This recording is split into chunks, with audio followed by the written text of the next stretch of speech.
Appicha erga haala kanaan buufneen booda maal goonaa bakka kanarraa Populaayif isa jedhu kana tuqnee akkasitti ni seenna.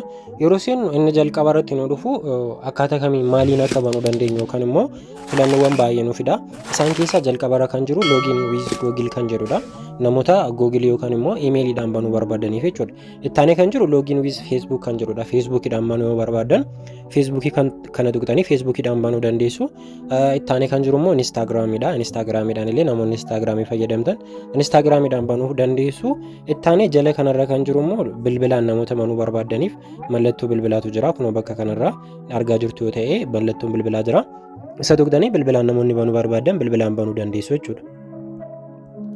Ani garuu har'a kanan isinitti argisiisuu fi isinis osoo ittiin bantanii gaariidha jedhee kana yaadu iimeelii yoo qabaattan yookaan immoo iimeeliin keessan paaswordii isaa waan hunda isaanii beektu yoo ta'e iimeeliidhaan yoo bantan gaariidha jedhee yaada.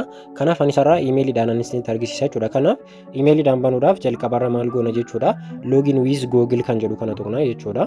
Sana booda iimeelii bilbila keenya irra jiru nuuf fida. Isa keessaa tokko isaa filanna. Yoo baay'ee qabna ta'e kanarratti nan bana jennee yaadnu keessaa yookaan immoo akkaawuntiin kun kan kuutettanii kan yaaddan isanii filattu jechuudha. Kanaaf ammaan nan tuqa.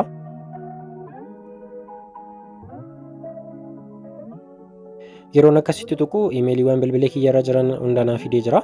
Har'a isinitti argisiisuuf jedhee iimeeliin banee waanta jiruuf isaanan seena jechuudha. Sana booda akkasitti yeroo inni nu dhufe agree and share kan jedhu kana ni tuqxu jechuudha. Jala kanarraa agree and share kan jedhu jira. Erga iimeelii keessan filattaniin booda akkasiin isinii bana jechuudha. Xiqqoo ishee erga barbaadeen booda kunoo akkasitti erga barbaadeen booda isinii banachuudha. Kunoo manaa fidee jira. Maqaa iimeelii kiyyaa naa fideera. Kunoo bakka kanarratti diifoltiidhaan maqaa iimeelii nani achirratti ittiin iimeelii maqaan ittiin baneedha kan inni asitti fidu jechuudha. Isa akkasitti sirreeffachuu dandeessu. Daanii jedheen sirreessanii. Sana booda inni jalqabaa kan isin gochuu qabdan asirratti suuraa keessan galfachuudha jechuudha. Kana tuqxanii gara gaalaarii keessanii isin geessaa suuraa piroofaayilii irraa qabdan yookaan immoo suuraa qabdan fiddanii bakka kanarra kaawwatu. Suuraa barbaadan godhachuu dandeessu. Suuraa kun godhadhoottanis piroofaayilii kan biraa yookaan immoo loogoo godhachuu dandeessu jechuudha. Amma suuraas galcheen jira, maqaa keessa sirreesseen jira. Ittaanee kan jiru bara dhalootaa keessan umuriin keessan 2018 yoo akka ta'utti godhaati guutaa. Diifoltiidhaan nama callisitumaan 2000 jedha. Isin kan barbaadan guutanii asitti isa sirrii yoo barbaadan umuriin keessan 18 yoo ta'e isa sirrii godhaati guutaa. Maaliif umurii 18 gadi wanta hin fudhanneef jechuudha. Appichi wanta hin fudhanneefidha. Ittaanee kan jiru biyyadha. Biyya amma inni kan isinii fidu maappii yookaan immoo biyya isin jirtaniin ofuma isaatii isinii fida. Nama Itoophiyaa keessa wanta hin jiruuf bilbilli kiyya yeroo baay'ee akkan Itoophiyaa keessa jiru wanta argisiisuuf Itoophiyaa jedhee bakka kanarratti fidee jira.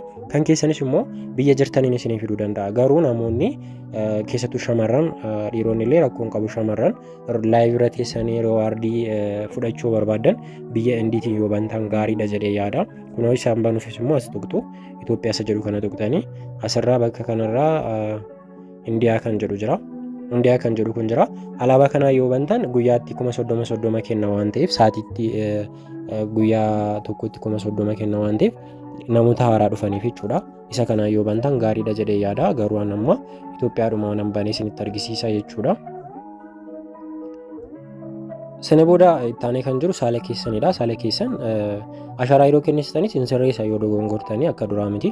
Garuu dhiira yoo taatan dhiira, shamarran yoo taatan shamarran akkasitti filattanii ni bantu jechuudha. Sana booda maal jettuuni sammit jettuun jala kanarraa sammit jettuun jechuudha. Yeroo sammit jettan kunoo xiqqoo ishee erga barbaadeen booda wanta akkasii isinii fidachuudha. Kunoo amma banee jira jechuudha. Kunoo appicha banee tanan jira. Kunoo haala kanaan naaf fidee jira. Inni kun gubbaarratti kan isin argaa jirtan namoota vaariyaalii ta'anii appicha irratti hojjechaa jiranidha. Kun isaan kun namoota appicha irratti hojjechaa jiranidha jechuudha.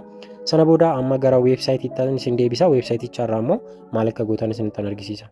Gara weebsaayitichaatti erga deebisaniin booda amma immoo kan itti aanee jiru akkaataa kamiin akkaawuntii keessa seentanii wantoota sirreessuu qabdan akka sirreessitan kan ibsu viidiyoon bakka kanarra jira.